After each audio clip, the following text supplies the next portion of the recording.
Well, I thought I would do a just kind of off-the-cuff video today. I gotta be careful there. That's usually when I get into trouble too. I say something I really shouldn't say. But I've been getting a lot of people poo-hooing some of the videos I've done. Really negative comments. And hey, I guess it's okay. I can't expect everybody to know everything I know now, right? This is a learning process, and I've been at it for the good part of my life. And you know what, if I can learn this stuff, anybody can. You know, I'm not anything special as far as IQ. If I have any real qualities for learning is that I persevere. You know, I've never been afraid to ask questions, and I've always liked that saying: the only stupid question is the one that doesn't get asked. Okay, and so many people are they're in this shell, and they're afraid to come out of their shell. They're afraid to ask questions. They're afraid that they'll be looked at, well, I'm different, or people are going to look at me like I'm different. You know, who cares? Who really does care? I think in life you need to kind of grab for all the gusto that you can get.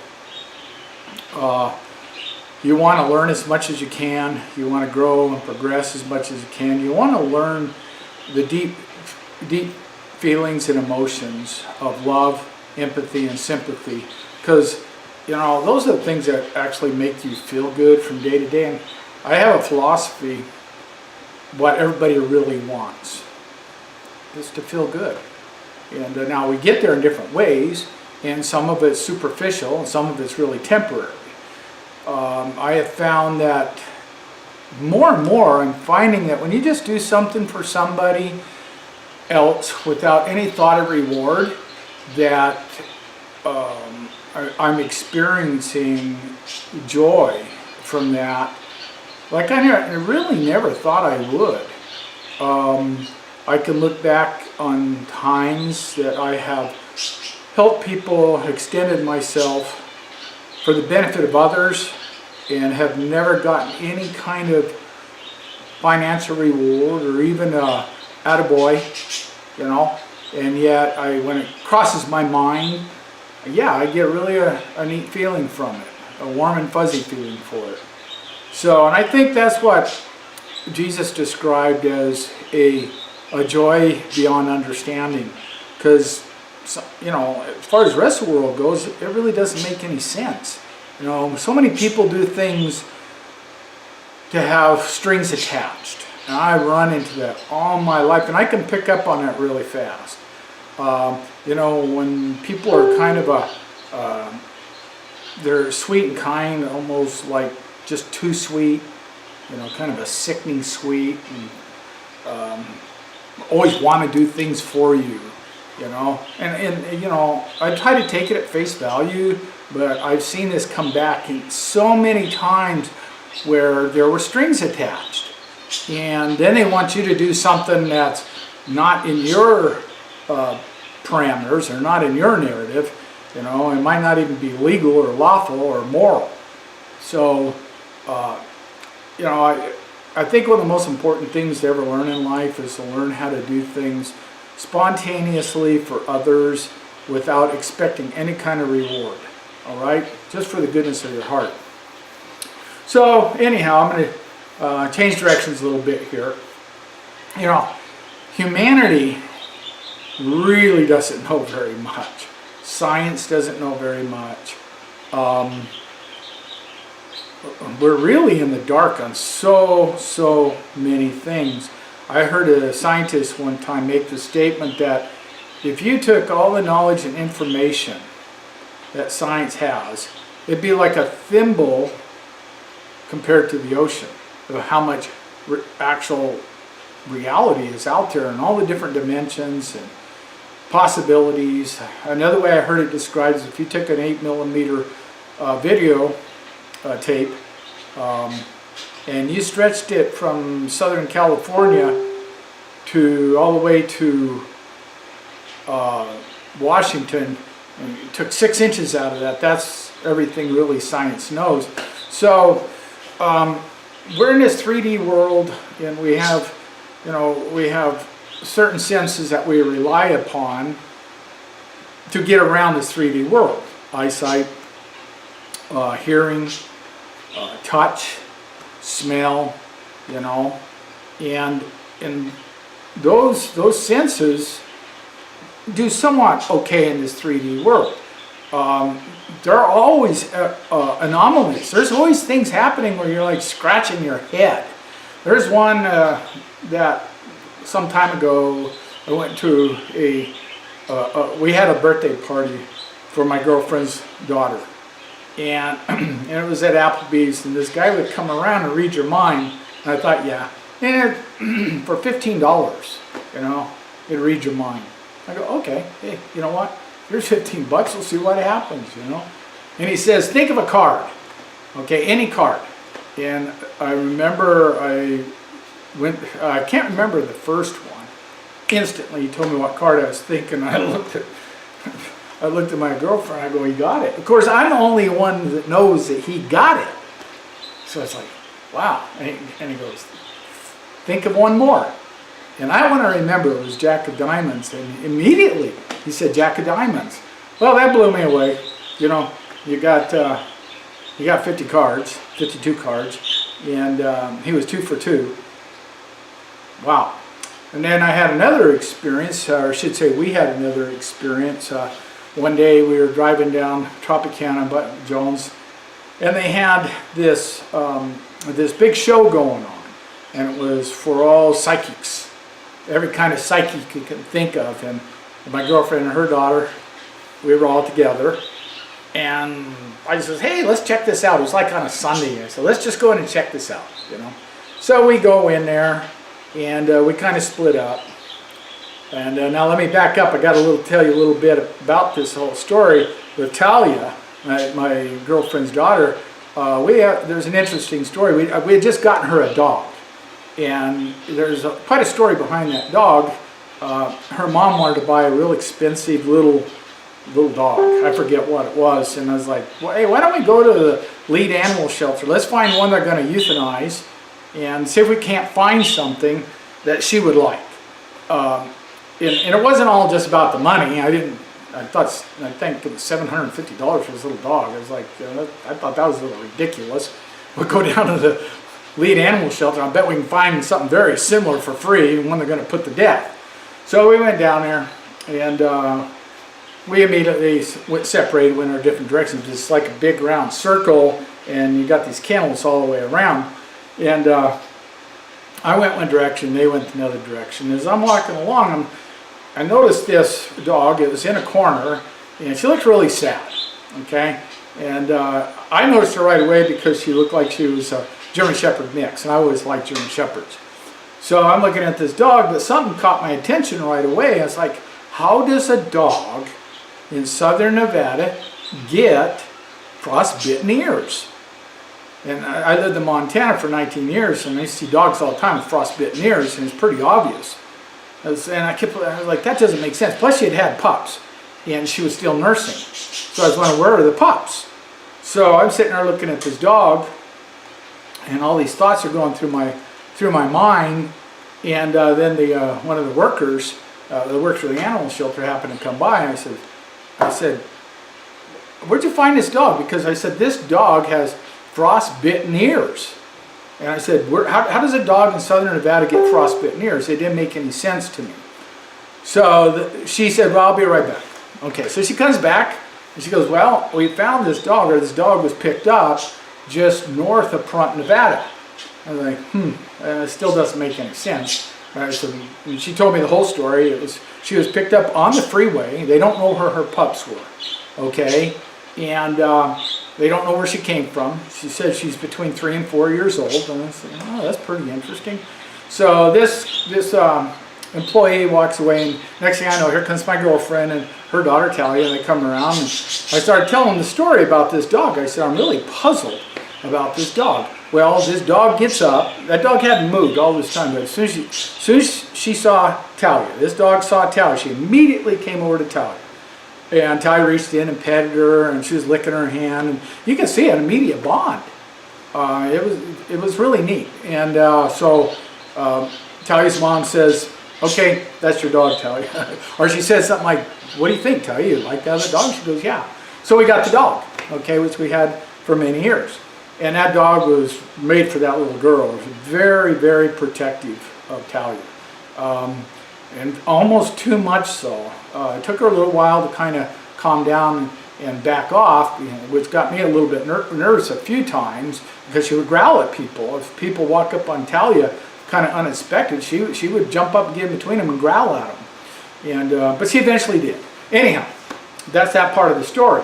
So here we are, we're at the psychic convention, and we had separated, and I go over to this veteran, and he was a crippled veteran, and he's got his little thing up here, his little sign. Let me read your future crippled veteran. And there's a Vietnam veteran. He was close to my age. So I was attracted to that, first of all, because that's just the way I am. And then Talia, her mom, went someplace else. So we just barely got started my girlfriend said, "Joe, you got to come over here, you got to come over here." I said, "Well, I already paid this guy some money, so I'll be over in a second." So anyhow, it's the most amazing thing. This guy had a little bowl full of trinkets, okay? And what you do is you'd reach in and you grab the trinkets. He said you grab 3 of them and you drop them. You don't look at what you're grabbing either. You got to close your eyes and drop them, and he's going to tell you something. Well, I don't remember one of them, but the first one he told me just absolutely blew me away, because these little like silver trinkets, maybe they're brass, I don't know, and I dropped them, and one was a dog and a little girl. And he just says, "Oh, you just got a dog for your little girl." And he says, "That dog is made for that little girl. That dog was sent to protect that little girl." I was like, "Are you serious?" I was just dumbfounded, and then I told him the story, and of course now I have to get over to my girlfriend there. She's just flipping out. Well, just a few months before, my sister had died, and we didn't know if she had committed suicide or if it was an accidental overdose.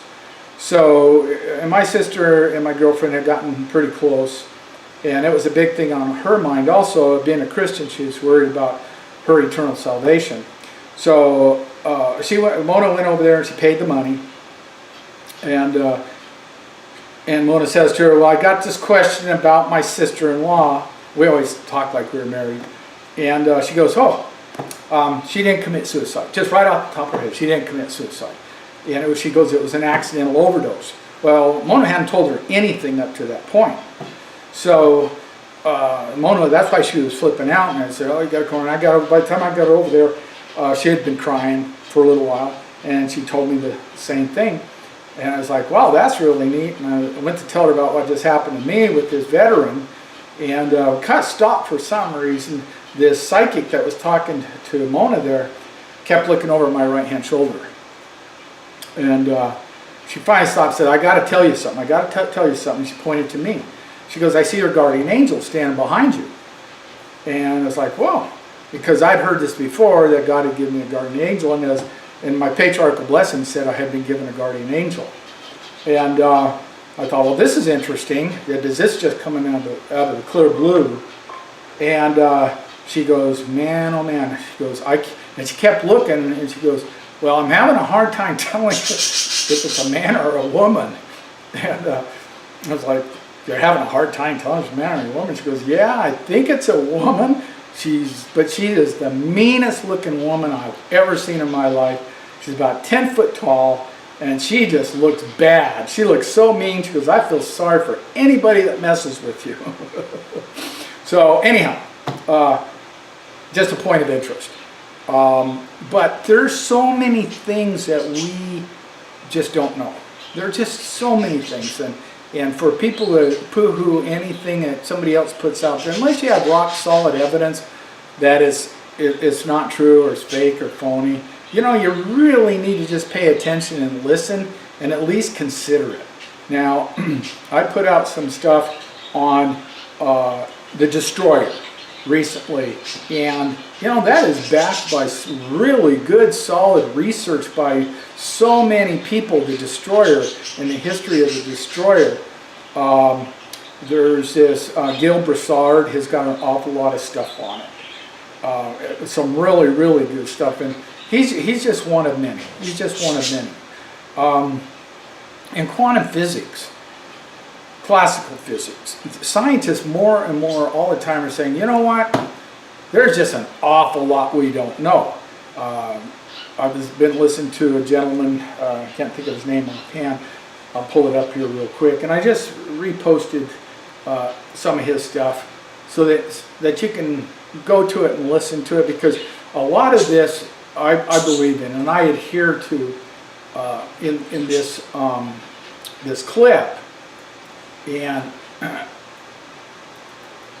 hopefully I'll be able to pull it up here real quick. Give me just a second. I know attention span of people out there is really, really short. Anyhow, it's called the Soul Matrix.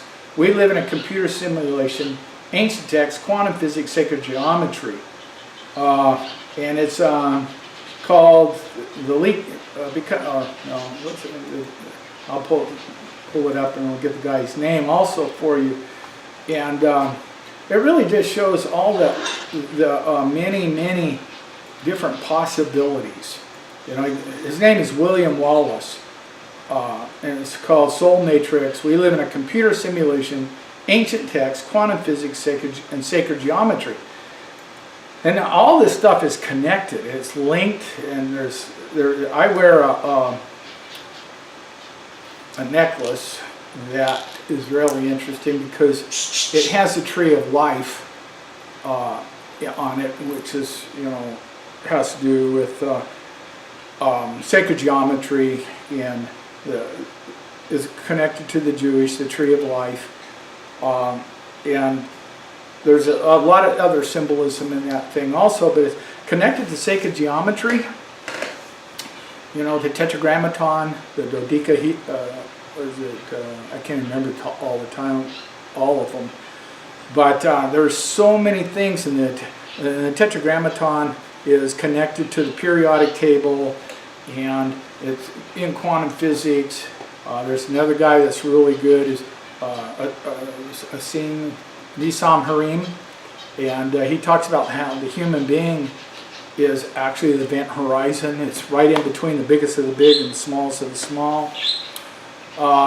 Scientists, when they try to understand matter, they go all the way down to the string theory, and all the way from the string theory, the pulsating strings, all the way up to material that we have today. And they're just so lost on so many things. The closest thing that they can come to what matter is just this raw material that is so small that it's, you know, it's only theorized that it's there, and what they call centrifugal force. But where does the centrifugal force come from? Well, more and more they're saying consciousness. And so you have all these little balls of energy that are so small that only theory tells us that they're actually there, some simulation, and somehow it all ends up becoming matter. You know, just like solid things, which aren't solid at all.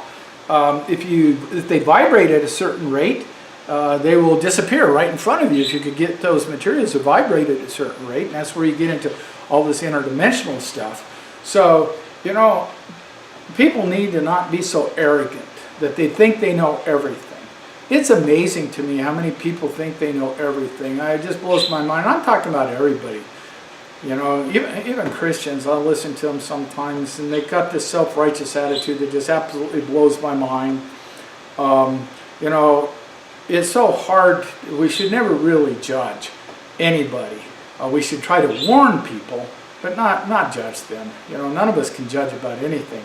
I made a statement the other day on one of my videos about the space-time continuum collapsing, and I really got poo-hooed on that. And yet, it is backed by some real sound research now. But if you go to the book of Revelations, and I think it's chapter 10, verse 6, if it's not 6, it's 4, and God declares time is over with, nevermore. Wow, they're right there in the scriptures. And I believe that's where we're headed in this space-time continuum that is collapsing. I don't know why those birds do that. Every time I do a video clip, man, they just got to start making all kinds of noise. And that's all it takes to shut them up.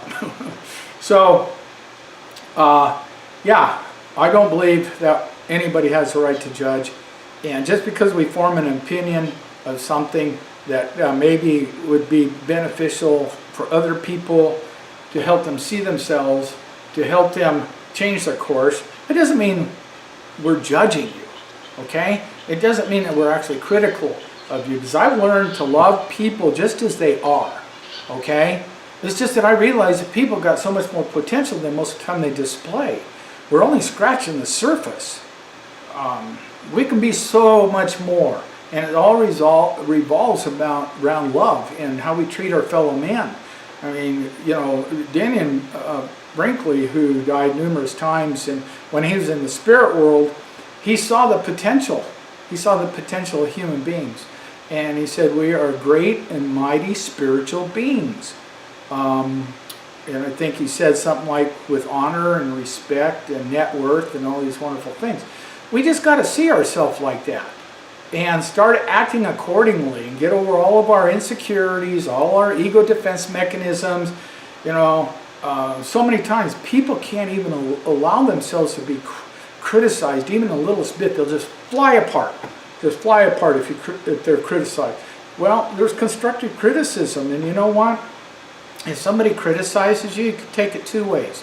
You can fly apart and get all upset, or you can say, you know what, I'm going to look into what you are actually saying, and if you're wrong, I'll pray for you, because you're being judgmental. And you know, one is so much better than the other, because you actually take a critical look of yourself. And we should always be doing some intro inspection of ourselves. You know, Alcoholics Anonymous has got their little plan, their 12-step plan is fantastic. Everybody should be doing that all the time, whether you're an alcoholic or not, whether you have any vice or not, because we all do have vices. They're just not always in some kind of chemical dependency. Everybody has vices, and these vices always get in the way, and because of our ego defense mechanisms, we don't want to address them. We just feel like, oh, you know what, I don't want to lose my moorings and be adrift out there psychologically. You know, I feel threatened when I'm adrift psychologically. And yet, change is the true norm of all nature. Everything changes, and it'll always change. And we just need to learn to change too. If you'll just look at yourself, say maybe just even a few years ago, are you that same person? Well, I'll tell you what, your body isn't. Your body completely, I think your body completely changes itself or reconstructs itself like every 7 months. So, yeah, your physical body that you were even 7 months ago is not even the same physical body. So, when you look at yourself psychologically or spiritually, a few years down the road, if you can't see a difference and a change, wow, you know what? Then you're in a rut. You are definitely in a rut. And you know, people get caught in these ruts, and they do the same things over and over and over again. And you know, the definition of insanity is doing the same things over and over and over again and expecting a change. You know, it just doesn't work. If you really want to improve your life, you've got to be able to change. We all came into this world with a program. That program is in our DNA. And then part of the program is in our upbringing, and then a big part of our program is in our spirit. Okay? And I do believe in past lives, and the spirit comprises of the things we learned in those past lives. So the reason we came here and we took new bodies, there's a book called One Spirit, Many Bodies, is to learn from that unique body in that genetic line. And because you're all the genetics and memories of your fathers in that genetic line. And there's so many different genetic lines. God in the scriptures called them your root and your branch. Okay? And you can learn something every time. And you can learn from every partner you've ever had in life. Whether it's girlfriend or wife, you know, those type of partners that are very, very intimate, those are the type of relationships that you really learn from. And good or bad.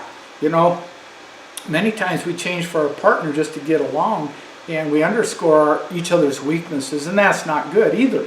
But other times, we will learn something from that partner, and usually it's when you break up and you actually get back and you meet other people, and then you start thinking, wow, you know what? Your thinking becomes a little more objective, and you can look back and see those other partners that you've had, those other intimate partners. And I don't like to say marriage, because I think marriage is one of the most confusing, convoluted things there is on the face of the earth. But you will be able to draw better conclusions when you're not quite as close, and that will improve your future relationships if you wanted to. If you're just going to be a stick of mud and condemn, I heard one guy say, how hard it is to find a real woman. And he had gone through piles of them. And it was so obvious that he had issues.